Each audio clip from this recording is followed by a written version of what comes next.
Audio book वाङ्मय 22। चेतन, अचेतन एवं सुपर चेतन मन। Chapter 3 part 62। परिष्कृत अंतरंग चेतना की उपलब्धियां।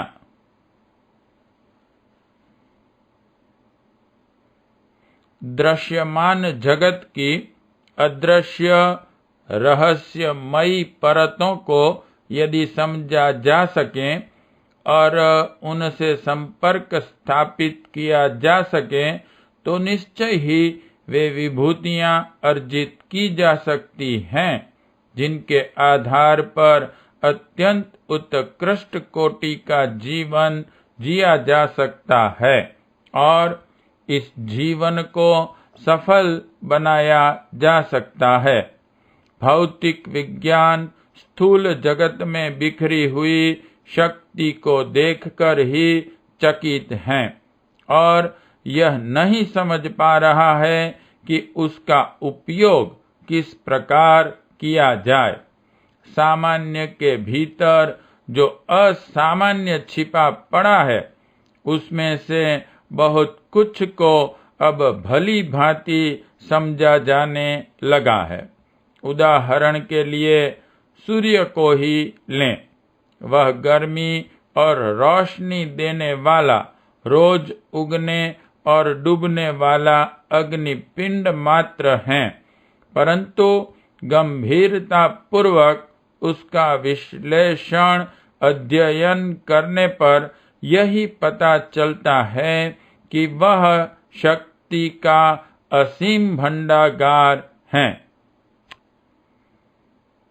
सूर्य के मध्य भाग में जितनी गर्मी भरी पड़ी है, उसके 2,00,000वें हिस्से से ही प्रकृति के विकास और विनाश का संतुलन क्रम चलता है। शेष भांडागार किस प्रयोजन के लिए सुरक्षित हैं, इसका कोई पता नहीं है।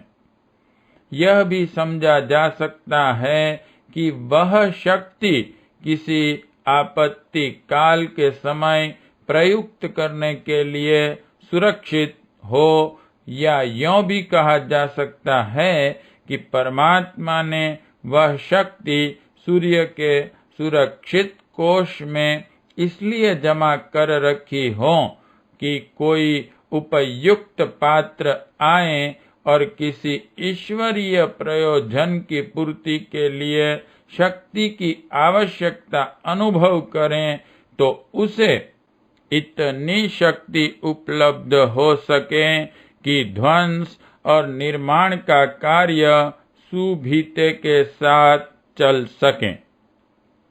प्रकृति में उपलब्ध शक्ति भंडार की तुलना में मानव उपार्जित समस्त साधन इतने स्वल्प हैं कि वे समुद्र की तुलना में एक बूंद के बराबर भी नहीं ठहरते। मनुष्य का अपना शरीर भी कुछ कम विचित्र या विलक्षण नहीं है। पूरा शरीर जिन छोटी छोटी कोशिकाओं से मिलकर बना है, यदि उन्हें खींचकर लंबाई में बढ़ाया जाए और फैलाया जाए तो यह समूचे ब्रह्मांड के विस्तार जितना लंबा होगा। इतने लंबे फीते में यदि अक्षरों को अंकित किया जाए तो वह स्मृति कोश इतना विपुल होगा कि उसे भरने के लिए उपलब्ध जानकारियां एक अंश भी नहीं भर सकेगी। ऐसा मनुष्य सर्वज्ञ ही कहा जा सकता है। योग विद्या के जानकार यह जानते हैं कि योग सिद्ध व्यक्ति के लिए संसार में जो कुछ हो रहा है, जो कुछ होगा और जो हो गया है, वह सब कुछ जान लेना संभव है। इस तथ्य को स्थूल विवरणों के आधार पर 5.5 फीट लंबे और करीब 125 पाउंड वजनी शरीर में जो कुछ है उसे आश्चर्यजनक ही कहा जा सकता है। शरीर शास्त्रियों का मत है कि शरीर में विद्यमान खरबों कोशों में से प्रत्येक में उस शरीर की शारीरिक तथा मानसिक विशेषताएं विद्यमान रहती हैं। ये विशेषताएं आगे चलकर मनुष्य शरीर में परिपक्व होने वाली होती है। बच्चे की आकृति प्रकृति का सारा ढांचा इन नगण्य से घटकों में छिपा रहता है। शरीर के संबंध में सबसे निकटवर्ती विचित्रताओं में सबसे अधिक विलक्षण है मस्तिष्क की टोकरी में रखा हुआ सूक्ष्म शक्तियों और दिव्य क्षमताओं का भंडार। लेकिन कठिनाई यह है कि जिस प्रकार अपनी ही आंखों को स्वयं सीधे देख पाना कठिन है और अपने ही भीतर चल रही रक्त की हलचलों को जान पाना दुरूह है, उसी प्रकार मस्तिष्क को समझना कठिन है। उससे भी ज्यादा कठिन मानसिक चेतना पर नियंत्रण कर पाना है।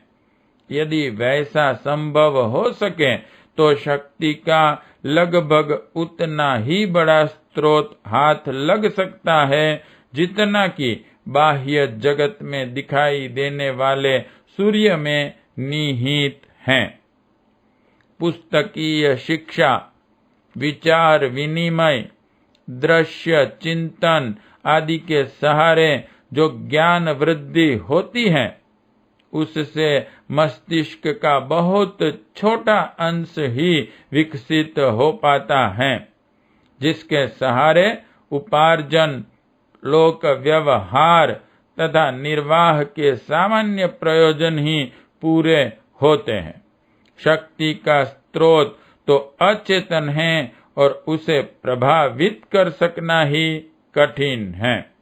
यदि उसे प्रभावित किया जा सके, अचेतन तक पहुंच पाना संभव हो जाए और उसे अभीष्ट दिशा में बदला जा सके तो व्यक्तित्व का स्वरूप ही बदल सकता है। तब सामान्य को असामान्य के रूप में विकसित हुआ देखा जा सकता है। अचेतन को प्रभावित करने की दिशा में भी कितने ही वैज्ञानिक प्रयोग चल रहे हैं और उनमें सफलताएं भी मिल रही हैं। अमेरिका के प्रसिद्ध चिकित्सक और मनःशास्त्री डॉक्टर डेलगाडो ने इस संबंध में कई सफल प्रयोग किए हैं और उन प्रयोगों में से कुछ का प्रदर्शन भी किया है। एक प्रदर्शन में उन्होंने एक बंदर को केला खाने के लिए दिया। जब वह केला खा रहा था तब डॉक्टर डेलगाडो ने इलेक्ट्रोएन्सेफेलोग्राम के द्वारा बंदर के मस्तिष्क को संदेश दिया कि केला खाने की अपेक्षा तो भूखे रहना ज्यादा अच्छा है। यह संदेश ग्रहण करने पर बंदर ने केला फेंक दिया। इलेक्ट्रोएन्सेफेलोग्राम एक ऐसा यंत्र है जिसमें विभिन्न क्रियाओं के समय मस्तिष्क में उठने वाली भाव तरंगों को अंकित कर लिया जाता है। इस यंत्र द्वारा मस्तिष्क में अभीष्ट प्रकार की भाव तरंगों को विद्युत यंत्र द्वारा तीव्र कर देते हैं तो मस्तिष्क के शेष सब भाग दब जाते हैं और वह एक ही भाव तीव्र हो उठने से मस्तिष्क केवल वही काम करने लगता है। इस तथ्य को डॉक्टर डेलगाडो ने एक खतरनाक प्रयोग करके सिद्ध कर दिखाया। इस प्रयोग का उन्होंने सार्वजनिक प्रदर्शन भी किया। प्रदर्शन को देखने के लिए हजारों लोग एकत्र हुए।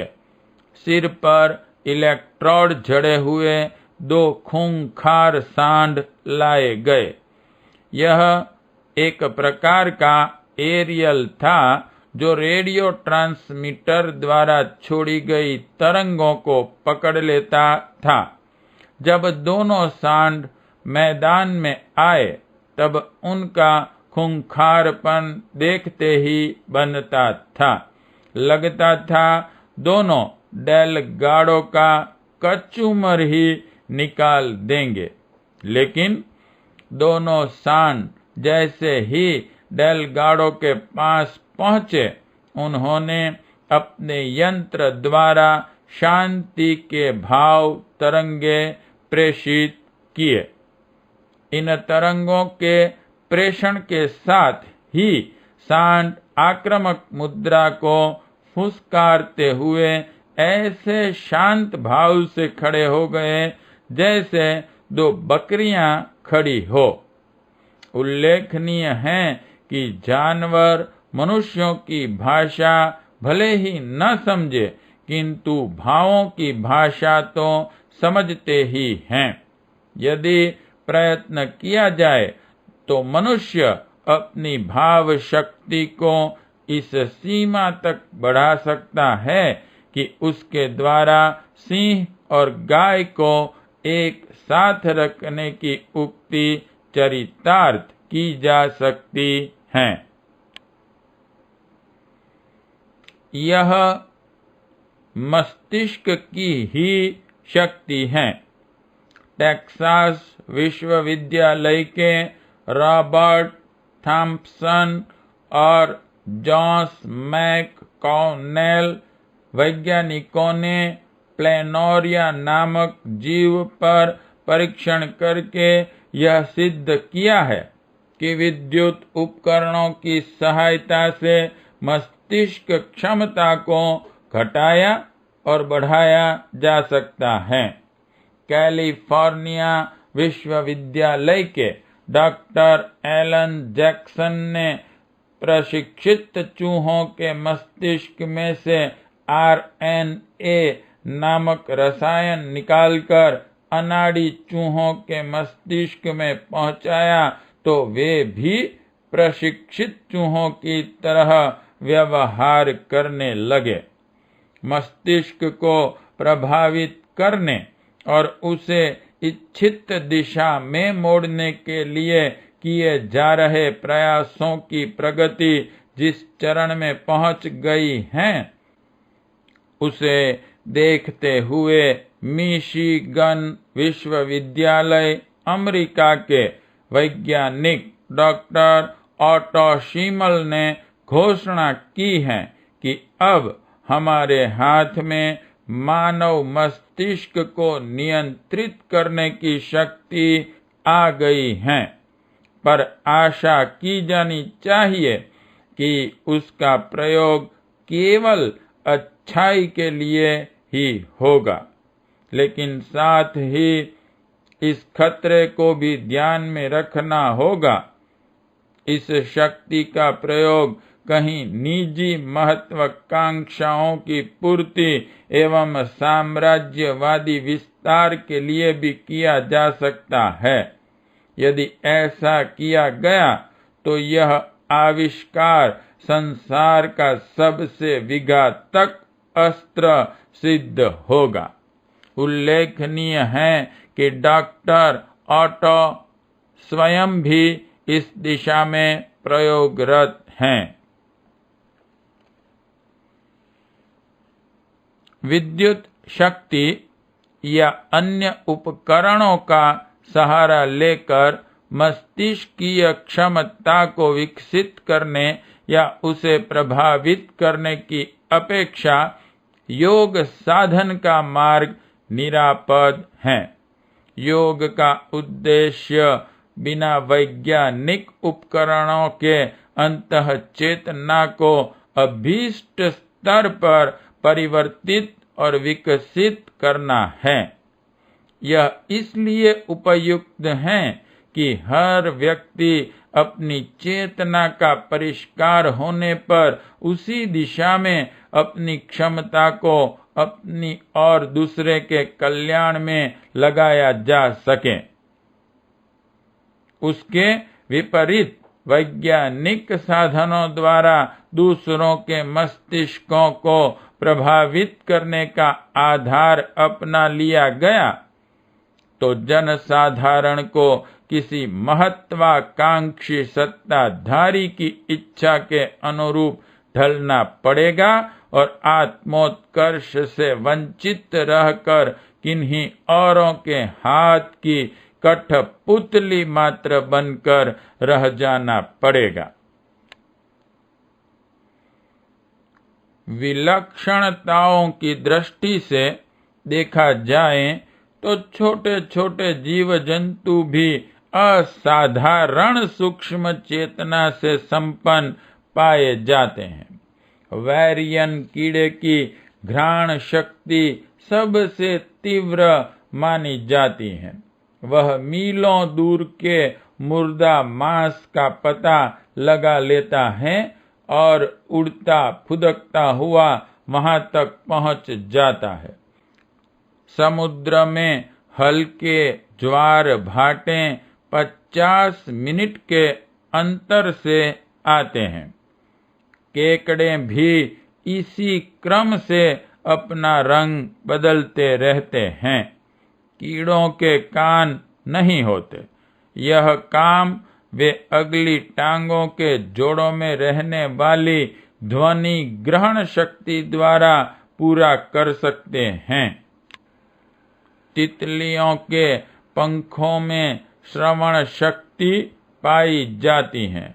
जिंगूर आदि जो आवाज करते हैं वह उनके मुंह से नहीं बल्कि टांगों की रगड़ से उत्पन्न होती हैं। कीड़ों की अपनी विशेषता है। उनके फेफड़े नहीं होते पर वे सांस लेते हैं। उनके कान नहीं होते पर वे सुन सकते हैं। नाक न होने पर भी वे सूंघने में समर्थ होते हैं। रॉकफोर्ड जाति का कीड़ा सीधा मां के द्वारा ही जन्मता है। बाप का कोई योगदान इसके जन्म लेने में नहीं होता। कुंवारी एफिड अपने बलबूते पर बच्चे जनने लगती हैं। नेस, सलासोमिना, आइस्टर, स्नेल यानी कि घोंघा, फ्रेस, वाटर मसल आदि कृमियों में भी यही विशेषता होती है।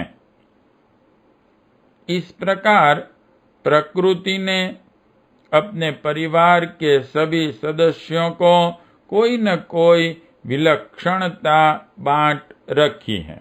मनुष्य में इन सभी विलक्षणताओं का समुच्चय बीज रूप में विद्यमान है, जिन्हें आत्म चेतना के विकास द्वारा जागृत किया जा सकता है।